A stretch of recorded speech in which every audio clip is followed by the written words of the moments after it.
ఏరా రాము, last week నువ్వు 10వ పెళ్లి చూపులోకి వెళ్ళావు కదరా, ఏమైందిరా? వాళ్ళు కూడా రిజెక్ట్ చేశారు మామయ్య. అవునా? అయినా వాళ్ళు మీ బాబాయ్తో మాట్లాడుతున్నప్పుడే అనుకున్నాను రా. ఏంటి, వాళ్ళు మా బాబాయ్తో మాట్లాడారా? అవును, తెలీదా నీకు? నువ్వు ఎలాంటివో తెలుసుకుందామని మీ బాబాయ్ కాల్ చేసి మాట్లాడారు కదా వాళ్ళు. అవునరా, వాళ్ళు నీకు ఏ రోజు వద్దని చెప్పారా? 13th. 13th కరెక్ట్ గా 12th నైటే వాళ్ళు మీ బాబాయ్తో మాట్లాడారు అనుకునేది అయింది ఇది. అవునా? అయితే మా బాబాయ్ చెడగొట్టాడు ఇదంతా. ఒక్క నిమిషం ఇప్పుడు వస్తాను. ఏంటి బావా, మా వాడికి నేనే సంబంధం చెడగొట్టానని చెప్పావంట? నేనలా ఇప్పుడు అన్నాగా, జస్ట్ 12th నైట్ నువ్వు వాళ్ళతో మాట్లాడావు, 13th మార్నింగ్ వాడికి వద్దని చెప్పారంట, అదే చెప్పాను నేను, అంతే. ఏంటి బావ నువ్వు మాట్లాడేది? మా వాడి గురించి నేనే బ్యాడ్ గా చెప్పుకుంటానా? నేను ఎప్పుడు అలా అన్నాను రా నువ్వు చెప్పావని? జస్ట్ నువ్వు వాళ్ళతో మాట్లాడావు అని చెప్పాను అంతే. నువ్వేం మాట్లాడావు నాకు తెలుసా అని చెప్పానా? అందుకేరా బాబు, ఎవరి గురించి పట్టించుకోవద్దు అసలు. నువ్వేం మాట్లాడావో చెప్పు బాబాయ్ ఫస్ట్. అరే నేను చెప్పేది ఏంట్రా, నేను వాళ్ళకి ఏం చెప్పలేరా, ఇక్కడ నుండి పంచాయతీరా ఇదంతా. ఏరా అది డ్యూటీ నుంచి ఎప్పుడు వచ్చావు? మొన్ననే వచ్చానన్నా. అవునా? ఈసారి ఎన్ని రోజులు పోయావురా? 1 రోజులన్నా. 1 రోజులా?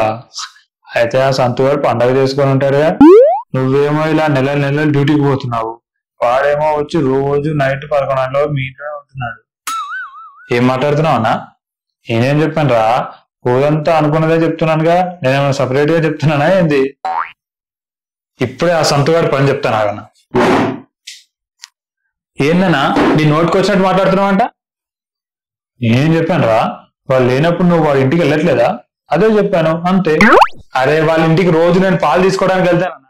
ఇది ఐపీఎల్ సీజన్ కాబట్టి మా ఇంట్లో టీవీ లేదని నైట్ మ్యాచ్ చూడడానికి వస్తున్నాను వాళ్ళ ఇంటికి. నాతో పాటు ఇంకో 10 మంది పిల్లలు కూడా ఉన్నారు. వాళ్ళు లేరా నేను ఎప్పుడు చెప్పాను రా? వాళ్ళతో పాటు నువ్వు కూడా ఉన్నావు కదా, అదే చెప్పాను అంతే. యాదే అన్నా, ఇదంతా నమ్మకన్నా నువ్వు? అయినా రేపటి నుంచి రోజు పాల కోసం నువ్వు మీ మమ్మీని పంపురా, నువ్వు రాకు. అసలు నువ్వు మా ఇంటి సైడే రాకు, మర్యాదగా ఉండదు చెప్తున్నా. ఏందన్నా ఇదంతా చీప్ గా? ఎరా సంతోష్, ఈసారి సర్పంచ్ ఎలక్షన్స్ లో ఓడిపోయావంటగా? అవునన్నా, అన్ని కరెక్ట్ గా చేసినా సరే ఎక్కడ లెక్క తప్పిందో అర్థం అవట్లేదు అసలు. పాలిటిక్స్ లో అంతేరా, శత్రువులు మొత్తం మన ఫ్యామిలీలోనే ఉంటారు. అయినా లెక్కల్లో ఒక 10 ఓట్లు మీ ఫ్యామిలీలో నుంచే రాలేదని తెలిసిందంటగా. అయినా మీ పెద్ద తాతల చిన్న కొడుకు మీ అపోజిషన్ క్యాండిడేట్ బామ్మర్ది షాప్ లో కనబడ్డప్పుడే అనుకున్నా ఈసారి నువ్వు గెలవాలి. ఏంటన్నా నువ్వు మాట్లాడేది? ఎలక్షన్స్ కు 2 days ముందురా వాట్సాప్ లో నేనే చూసాను వాడిని. నిజమా? ఇప్పుడు వెళ్ళి మా సంగతి ఏంటో చెప్తాకన్నా. ఏంది మామయ్య, నా గురించి ఉన్నది లేనివన్నీ చెప్తున్నావంట?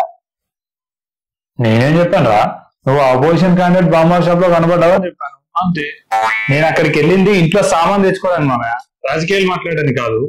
నువ్వు ఎందుకు వెళ్ళావో నాకేం తెలుసురా, అక్కడ కనపడ్డావని చెప్పాను అంతే. సంతో అన్నయ్య, ఈయన మాటలు నమ్మావంటే మనకు కలిసి ఉంటుంది. అయినా నువ్వు అసలు వాడి షాప్కి ఎందుకు వెళ్ళారా? మన ఊర్లో అది ఒక్కటే షాప్ ఉంది కదన్నయ్య. అయితే పక్కూరికి వెళ్ళు, లేదంటే సిటీకి వెళ్ళు, అంతేగాని వాడి షాప్కి ఎందుకు వెళ్ళావు?